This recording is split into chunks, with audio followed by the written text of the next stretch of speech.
Olá, continuando com o nosso curso de pré-cálculo, essa é a 11ª aula, o primeiro vídeo de conteúdo. E o assunto é funções logarítmicas, que é tratado no capítulo 18 desse livro aqui, que é o livro que nós estamos seguindo.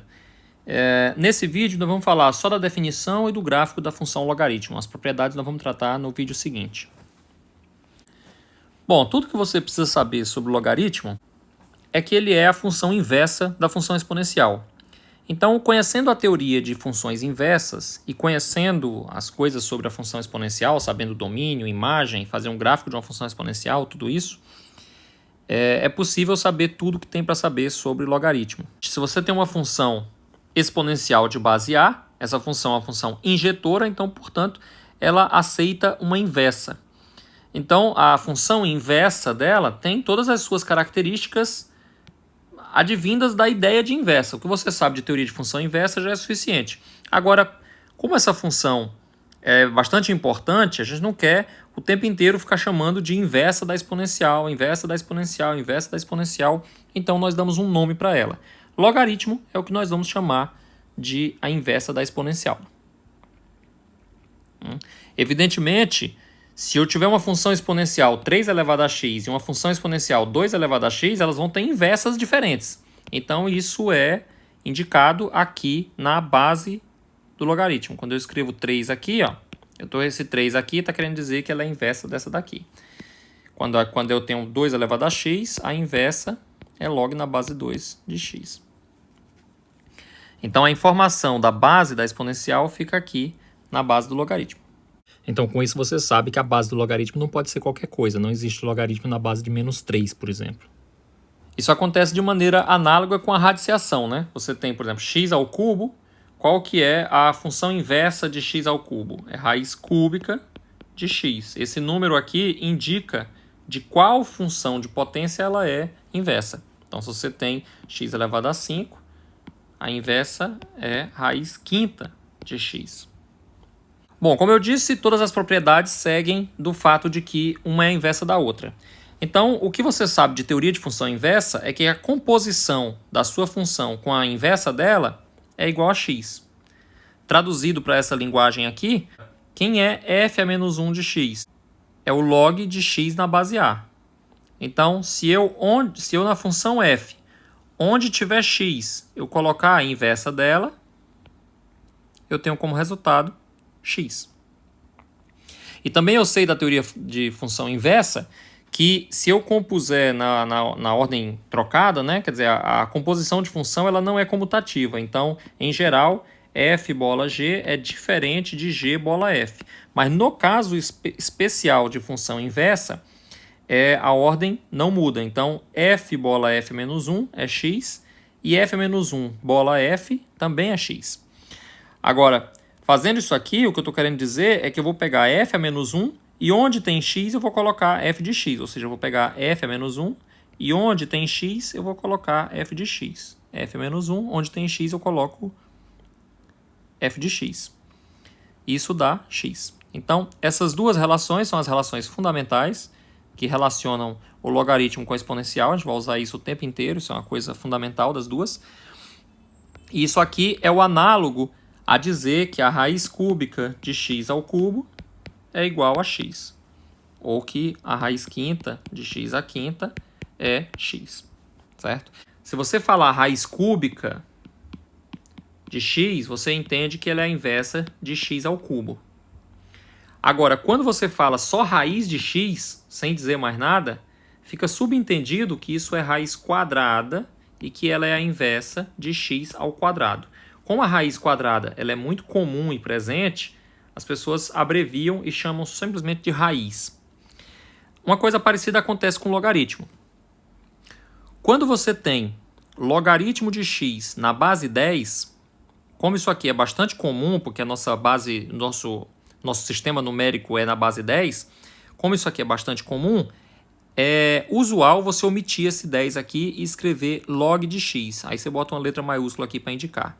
Então, se você escreve log de x e não tem nenhuma base escrita aqui, está subentendido que tem um 10 aqui. Do mesmo jeito que na raiz de x está subentendido um 2 aqui que não foi escrito. E eu falei para vocês na aula passada da função exponencial de base natural, né? Que é exponencial de x. E diz para vocês que essa função ela é tão importante, mas tão importante, que quando você fala exponencial de x, está subentendido que a base é o número de Euler E. Então, assim sendo, quando você tem o logaritmo de x na base E, ou seja, a inversa de E elevado a x, por ser um logaritmo muito comum, o pessoal abrevia ainda mais, não só não escrevendo E, mas até bota um ln, até para ficar mais curto. Então, quando você vê ln de x, isso aqui está subentendido, que é o logaritmo na base E, esse é o número de Euler, o número irracional transcendental que a gente viu na aula passada, de x. Ou seja, isso aqui é a inversa de exponencial de x. Na base E, na base natural. E esse aqui é chamado logaritmo natural, claro, por óbvias razões. Bom, mas não é só isso que você sabe sobre a função logaritmo. Você pode construir tudo sobre ela. Então vamos imaginar aqui, por exemplo, quando você tem a função exponencial, né? A elevado a x. Quando você tem a elevado a x, construir essa tabelinha é muito fácil. Então, a elevado a 0 é 1, a elevado a 1 é a elevado a 2 é a ao quadrado, etc, etc. A elevado a n é a elevado a n. E aí, quando eu estava falando de função exponencial, eu tinha dito que isso aqui continua até o infinito. Eu posso botar qualquer expoente. E isso daqui vai avançando até o infinito também, ficando cada vez maior. Isso eu estou supondo A maior do que 1, para simplificar, tá? E quando você vai pegando para cá para cima, ou seja, menos 1 é a elevado a menos 1, menos 2 é a elevado a menos 2, e você vai indo para cima aqui, você vai rumo ao menos infinito, podendo escolher qualquer valor de x, só que isso daqui vai rumo ao zero. Do mesmo jeito que isso aqui nunca chega em menos infinito, isso aqui nunca chega em zero. Então a gente sabe que na função exponencial, nessa coluna aqui, os valores de x podem qualquer valor real, e nessa coluna aqui só vai entrar números positivos e não nulos. Não tem como aparecer o número negativo aqui e não tem como aparecer o número zero aqui. Isso aqui vai caminhar rumo ao zero, mas não vai chegar em zero. Bom, aí o que é a ideia de função inversa? Lá da teoria de função inversa, se você não lembra bem, reveja a aula sobre função inversa, que vai ser muito importante para essa aula aqui. O tempo inteiro eu vou me remeter àquela aula. Na teoria de função inversa, você sabe que o que é domínio da função passa a ser imagem da função inversa. E o que é imagem da função passa a ser domínio da função inversa. Então, a função inversa dessa daqui, o domínio dela são todos os x positivos sem incluir o zero, porque é todos os números que estavam aqui. E a imagem são todos reais, ou seja, o domínio do logaritmo são todos os números reais, positivos e diferente de zero. A gente bota esse asterisco para indicar que não pode ser zero. E a imagem do logaritmo são todos reais. Logaritmo de 1 é zero, você vê aqui nessa tabelinha aqui, ó, a gente simplesmente copiou os resultados que a gente tinha daqui. Então você vê que o logaritmo de 1 é zero. O logaritmo de 0 não existe, não aparece zero aqui em lugar nenhum. O logaritmo de A na base A é 1, ou seja, logaritmo de A é 1. E o logaritmo de A elevado a n na base A é n, como você vê aqui. Veja que tudo isso aqui são coisas que eu estou falando sobre o logaritmo que eu estou tirando dessa tabela aqui. Não preciso saber nada sobre o logaritmo. A única coisa que eu preciso saber é que ela é a inversa da exponencial. Sendo a inversa da exponencial, eu posso aproveitar a tabela da exponencial, claro, trocando as duas colunas, né? A coluna do x passa para a do y e a coluna do y passa para a do x. Mas com essa adaptação eu tiro todas as minhas conclusões sobre a função logarítmica. Bom, agora vamos ver como é que eu uso isso para calcular logaritmos. Por exemplo, logaritmo de 8 na base 2. Como é que eu faço essa conta? A pergunta que está sendo feita aqui é a seguinte: qual é o número que, quando eu coloco no expoente do 2, eu tenho como resultado o 8? Essa é a pergunta que está sendo feita aqui. Então, só disso já dá para você ver a resposta. Mas uma maneira de você melhorar isso daqui, para você pensar melhor, é escrever isso aqui dessa forma, né? Pensando que o 8 é 2 ao cubo. Aí a pergunta fica óbvia. Qual é o número que eu tenho que botar no expoente do 2 para que a resposta dê 2 ao cubo? Eu tenho que colocar um 3, né? Então, o logaritmo de 8 na base 2 é 3. Igualmente, nesse outro aqui, logaritmo de 1/9 na base 3, a pergunta que está sendo feita é: qual é o número que eu coloco no expoente do 3 para que dê 1/9 como resposta? Você pode ver a resposta daqui, ou você pode escrever isso aqui de uma maneira um pouco mais amigável, reconhecendo que o 9 é 3 ao quadrado.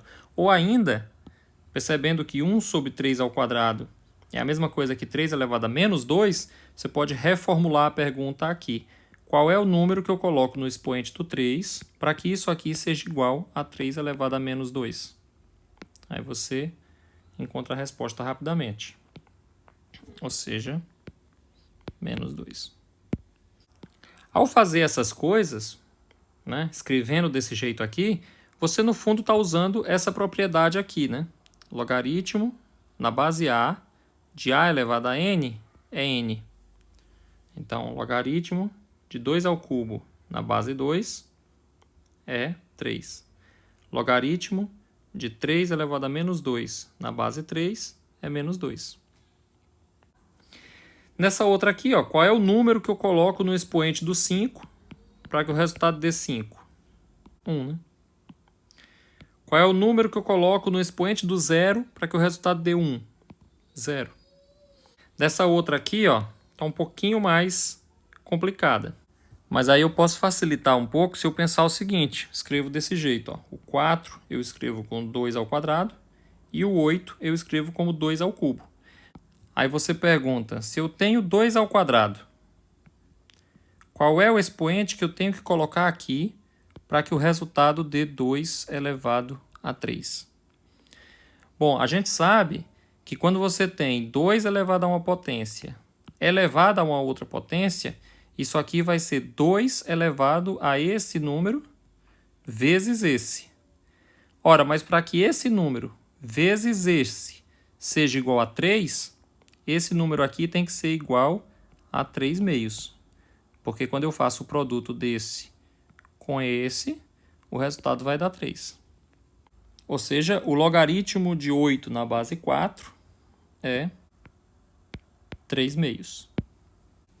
E por fim, nós temos um outro aqui que parece meio complicado, né? Mas com essas estratégias que nós vimos nos exemplos anteriores, fica simples. A gente começa a reescrever isso aqui para buscar uma base comum. Porque a ideia aqui, ó, é procurar bases comuns. É o que está resolvendo o nosso problema.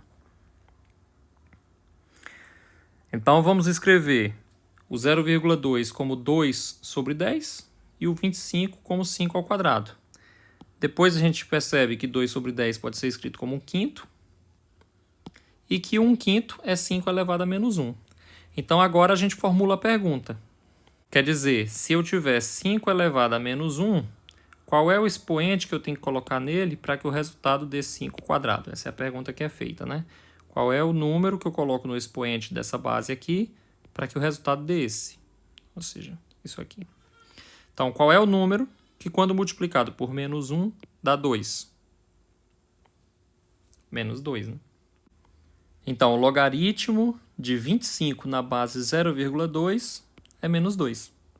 Aí nesse momento você pergunta, mas aí professor, mas quando não der para fazer isso? Por exemplo, quando for logaritmo de 5 na base 7. Qual é o número que eu tenho que botar no expoente do 7 para dar 5? Não sei responder essa pergunta, não sei dizer isso. Tudo bem. Logaritmo de 5 na base 7, a gente deixa como tá, trabalha com ele desse jeito, não precisa fazer mais nada. É que nem raiz quadrada, se você pensar. Quer dizer, como é que você faz raiz de 4? Você pensa, qual é o número que quando elevado ao quadrado dá 4? É o 2. Raiz de 9 você também sabe fazer. Qual é o número que quando elevado ao quadrado dá 9? É o 3. Só que algumas raízes não dá para fazer isso. Qual é o número que elevado ao quadrado dá 5? Não sei. Então, o raiz de 5 eu trabalho como raiz de 5 mesmo. Não tiro daqui de dentro, deixo assim mesmo. Quando eu consigo fazer, ou seja, as raízes exatas, eu faço. Quando a raiz não é exata, a raiz de 7, eu deixo a raiz de 7 mesmo e trabalho com ela assim. Então, quando o logaritmo eu consigo resolver desse jeito, de uma maneira simples, eu resolvo. Quando eu tenho uma coisa como logaritmo de 3 na base 2, eu deixo desse jeito mesmo, logaritmo de 3 na base 2.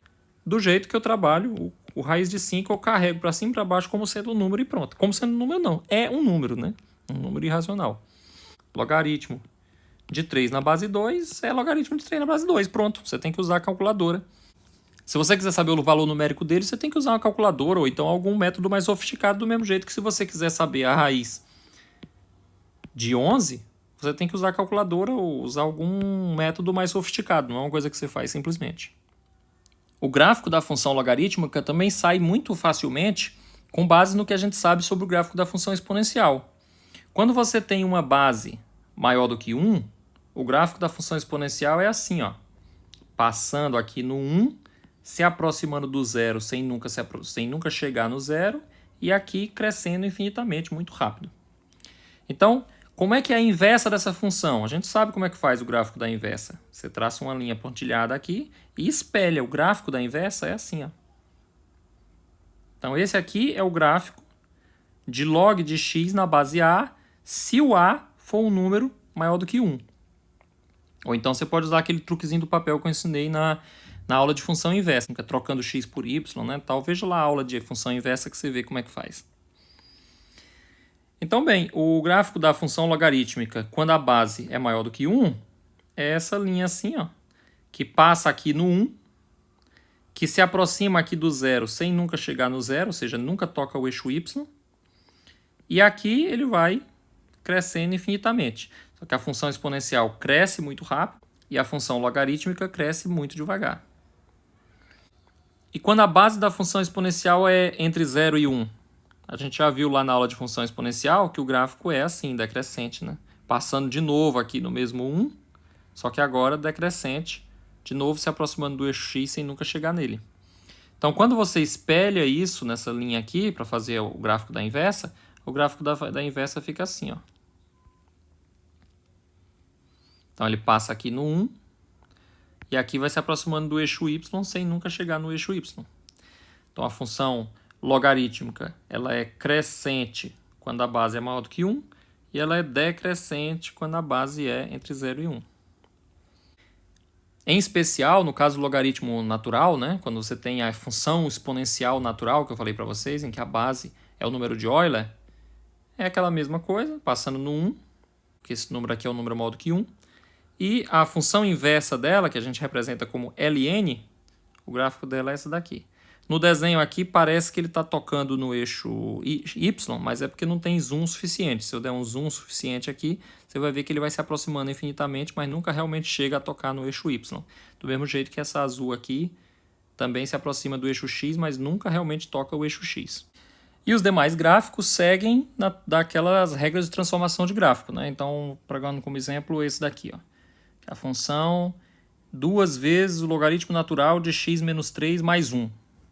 Você não tenta fazer o gráfico diretamente daqui, olhar para cá e já desenhar o gráfico. Você detecta que esse gráfico aqui é alguma transformação do logaritmo, ou seja, a sua função semente, né, a função que deu origem a isso daqui via transformações, foi a ln de x. Então você tem que arranjar um jeito de, partindo da ln de x, chegar nessa daqui e fazendo aquelas transformações lá, né? Então aqui eu tenho uma proposta, ó.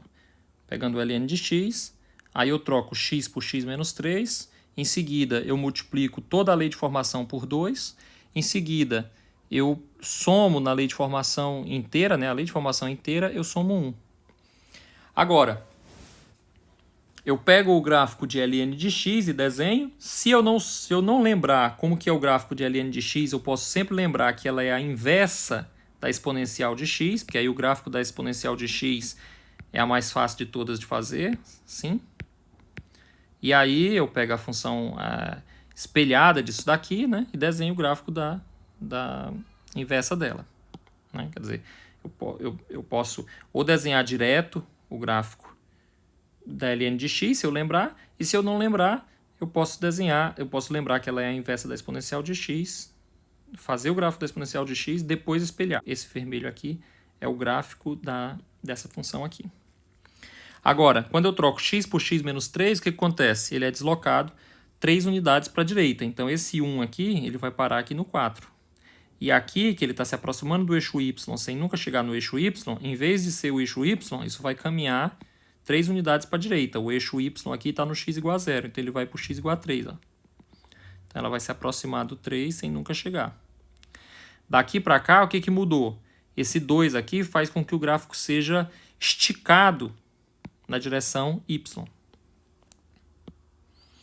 Então, ó, esse pontilhado aqui é o gráfico como ele era antes, certo? E aí ele esticado sobe tudo e desce tudo. Ou seja, se tem aqui um determinado valor da função, quando eu multiplico tudo por 2, evidentemente, ela vai ter o dobro do valor. Então, esse ponto vai passar para cá, esse ponto vai passar para cá. Então, esse ponto passa para cá, esse ponto passa para cá, esse ponto passa para cá. Cada ponto vai ter o dobro do valor dele, porque eu estou multiplicando todo mundo por 2. Então, esse aqui é o novo gráfico. E, por último, eu somo 1 a lei de formação inteira. Qual é o efeito disso? Subir o gráfico uma unidade. Então, esse ponto aqui, que está no y igual a 0, x igual a 4, ele vai subir para x igual a 4, y igual a 1. E a função vai se aproximar dessa linha aqui, que é o 3, né? Sem nunca se aproximar, continua isso. Só que agora subiu um pouco. Então, esse daqui, ó, é o esboço, né? Importante dizer isso, não é o gráfico detalhado, mas é o esboço do gráfico dessa função aqui. O esboço é suficiente para você ver o domínio da função, né? Você vê que o domínio da função é todo mundo maior do que 3. É suficiente para você ver a imagem da função, que são todos os reais. Bom, então é isso. Com essa ideia você consegue esboçar um monte de gráfico de função logaritmo. Né? Vou fazer mais um só para a gente ver direitinho. Considere essa daqui, por exemplo. Nessa daqui, ó, quando você bate o olho, você vê que a semente dele, né, a origem dele, é um log na base meio de x. Ou seja, esse gráfico aqui, que é o gráfico básico que deu origem a esse daqui, você precisa achar uma maneira, passo a passo, de transformar aquela expressão básica nessa daqui.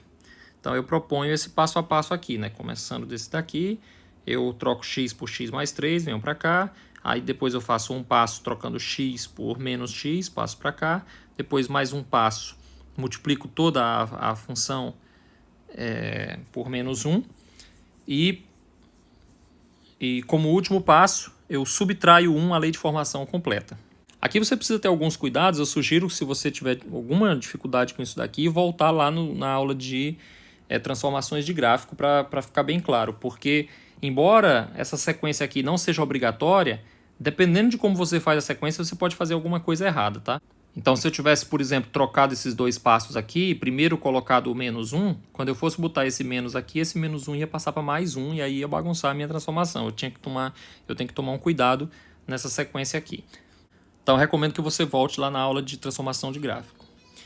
Bom, aí o que você faz? Se você souber o gráfico dessa daqui, você desenha o gráfico dessa daqui e toma isso como ponto de partida. E aí você vai fazendo as transformações para chegar no gráfico final. Mas, como eu digo, você não precisa, na verdade, saber esse gráfico aqui. Basta você lembrar que essa função aqui, ela é a inversa da função exponencial com base meio. E a função exponencial com base meio, o gráfico dela é assim.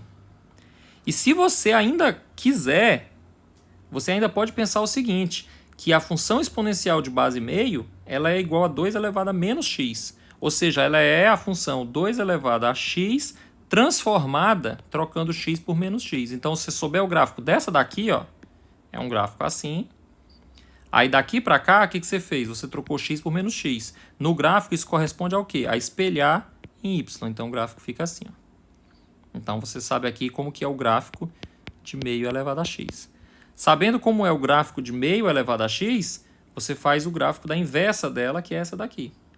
Né? Então, esse aqui é o gráfico de meio elevado a x, e esse vermelho aqui é o gráfico do log de x na base meio.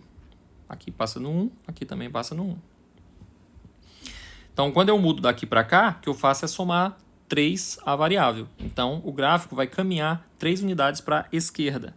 Então, esse ponto 1 aqui, ó, ele vai caminhar 1, 2, 3. Ele vem para cá para o menos 2. Essa curva aqui está se aproximando sempre do eixo y, sem nunca tocar o eixo y corresponde ao x igual a 0. Carregando tudo 3 unidades para a esquerda, essa linha aqui vai vir para cá. Vai ficar no menos 3. Então, nesse novo gráfico, ela se aproxima do x igual a menos 3 sem nunca tocar.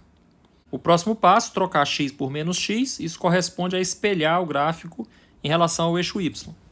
E aí você fica com isso aqui. Quando você espelha para lá, você fica com isso aqui. Esse menos 3 fica espelhado aqui no 3. Ele está se aproximando do menos 3 pela esquerda, corresponde, ele está se aproximando do 3 pela direita. Ele passa aqui no menos 2, agora ele passa aqui no 2, etc. Daqui para cá, eu multiplico por menos toda a lei de formação. Isso corresponde a virar o gráfico de cabeça para baixo, ou espelhar ele em relação ao eixo x.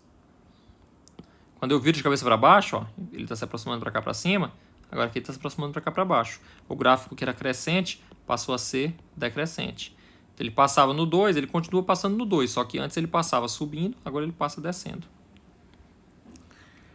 E o último passo é você subtrair 1. Subtrair 1 quer dizer que o gráfico vai descer 2 unidades, ou 1 unidade. Então, o gráfico vai ficar alguma coisa assim. De novo, é só o esboço do gráfico, tá? E observe que esse gráfico aqui especial, ele cruza o eixo x exatamente no 1, né? Nesse caso aqui é bem fácil você ver. Vê o que acontece quando você faz x igual a 1. Quando você faz x igual a 1, aqui dentro do logaritmo, o 3 menos 1, fica 2, né? Então fica logaritmo de 2 na base meio. Ou seja, qual é o número que eu tenho que elevar ao meio para dar como resultado 2? Considerando que o meio é 2 elevado a menos 1, qual é o número que eu tenho que botar no expoente do 2 elevado a menos 1 para isso dar 2? Eu tenho que colocar aqui um menos 1, né? Que é o único número que multiplicado por esse dá o 1 que está aqui. Então isso aqui tudo, ó, é menos 1. Só que junto com esse menos fica mais. Então menos com menos 1 fica mais. Então 1 menos 1 é 0. Então por isso que esse ponto aqui no x igual a 1, o y é 0. Bom, meu principal ponto nessa aula aqui é mostrar para você que se você conhece a teoria de função inversa e conhece a função exponencial bem, então o logaritmo não tem mistério nenhum.